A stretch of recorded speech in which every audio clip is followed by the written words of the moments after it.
Okay. Before I begin, I just want to say to all of the viewers who have offered me their questions, I would like to say thank you all for your support. I didn't expect to receive these many questions. Most of the time, whenever I did videos, I received, well, for anything that wasn't brony related or pony related, I used to receive like 10 comments or something. This one, I have over 13 comments, or no, 13 comments and several questions to answer. Without further delays, I'm just going to go ahead and dive down to these questions and get this over with. Okay, so from Justy Profire, he asks, tits or ass? That's a pretty funny question. I like legs. That's all I'm going to say there. I don't want to talk too much about sexual activity. So, Marilyn Brony asks, what is your favorite and least favorite episode?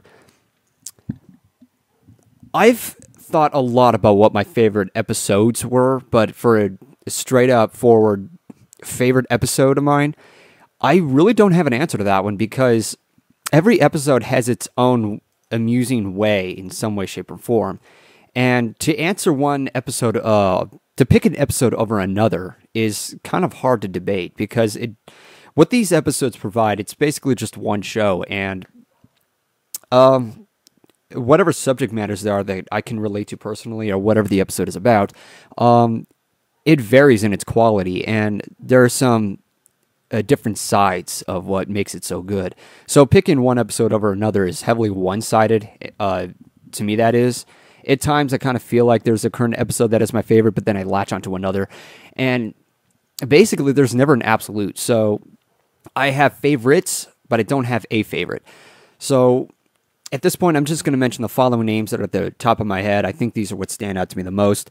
Aside from the Cantaloupe Wedding, which everybody loves. Well, okay, not everybody, but a majority of the Brony community really enjoys it. Hurricane Fluttershy, I thought that was a very powerful episode.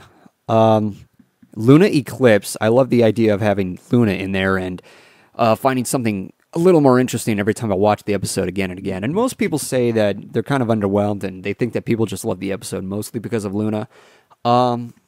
There's more to it than that. As somebody pointed out, I'm going to mention him, Flame Amigo 619. He said that the episode is not just about reintroducing friendship, but that a character deserves a second chance. And that's really what Luna was facing. And it's nice to see that somebody was offering her that kind of support, instead of just, oh, she was a bad guy once, so we're just going to permanently hate her.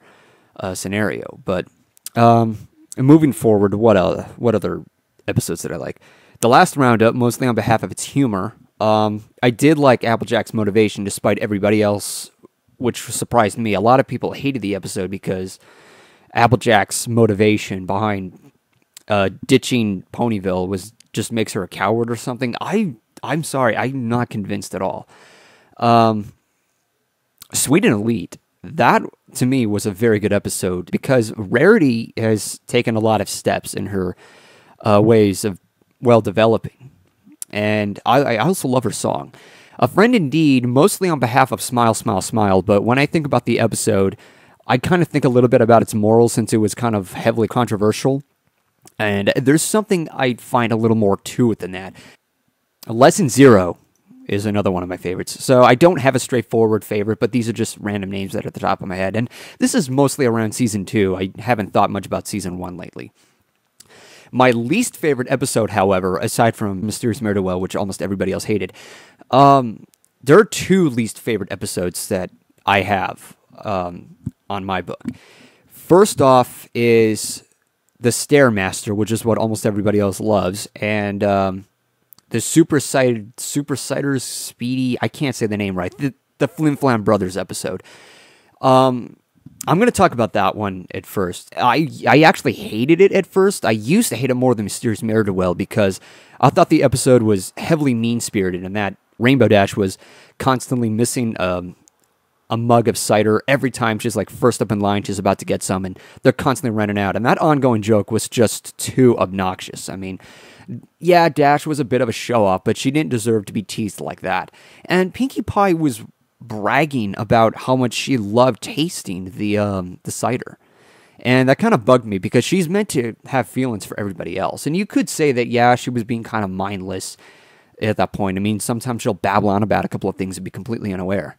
I used to hate the ending of that episode where Applejack trots around going, "I didn't learn anything. I was right all along." She never is supposed to be a show-off, and to some way, she's meant to be more loyal and a little more passionate for others, whereas Rainbow Dash is just, she has a giant ego on her hands, or hooves, or shoulders, or however you say it.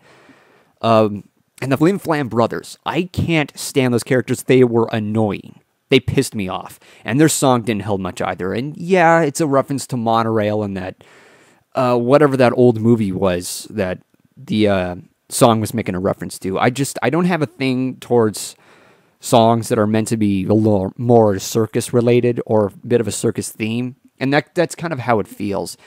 It just sounds too cheesy to me. It sounds too like, this is something a kid would find amusing, and since it's a show for a younger audience, I can forgive that. Over time, I begin to realize I was too hard on the episode, so it's really just one of my least favorite episodes. I don't hate it. Mysterious Mare-Duel is hated for obvious reasons, so there's no need to discuss it there.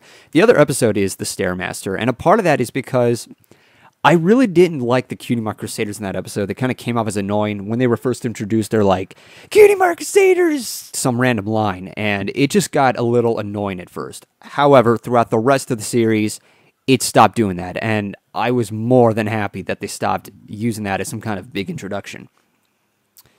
The biggest reason why I did not like The Stairmaster, why it was my least favorite episode, or one of my least favorite episodes, is because of Twilight being turned to stone. This was kind of predictable to some of you because it's been pretty controversial as well. It still bothers me even to this day. She could have been stuck that way forever. The Cutie Mark Crusaders went into the forest because they wanted to find that missing chicken, and if none of this happened, Twilight could have been stuck in there permanently. And I know that a lot of people said that there could have been search parties and they could have found her in found some way, shape, or form, or Celeste would have taken care of it, or Zecora would have taken care of it. But even with that amount of time, you saw that there was a snail crawling on her face when she was stoned. And within that matter, the remains, the goo that was on the snail, could have decayed on the stone. It could have left something damaging to her.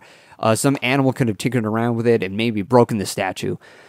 And that really bothered me. And to me, when it comes to a character or when I see somebody turn to stone, you're dead. It's plain and simple. You're turned to stone. You're not alive anymore. End of story. Move on. That's kind of what bothered me right there. So I know that a lot of other people enjoyed that episode. And hey, you love the episode. That's fine with me. I hold no grudges towards others. I mean, sure enough, there's somebody out there who pretty much loves the Mysterious Mare-Duel in some way, shape, or form. Okay, moving on to the next question. From Buck555. Who is your favorite writer? Cindy Morrow. Now that I think about it, it's a lot of the Cindy Morrow episodes that are also my favorites, mostly in regards to season 2.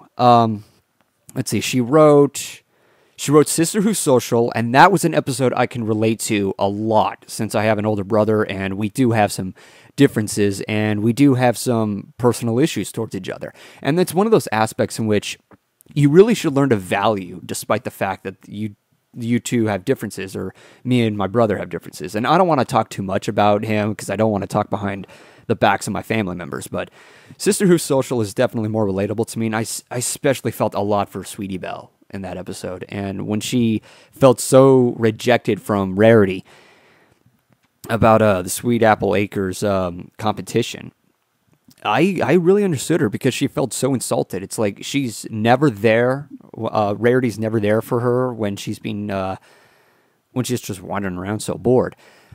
She also did Hurricane Fluttershy. Loved that episode for a great amount of reasons.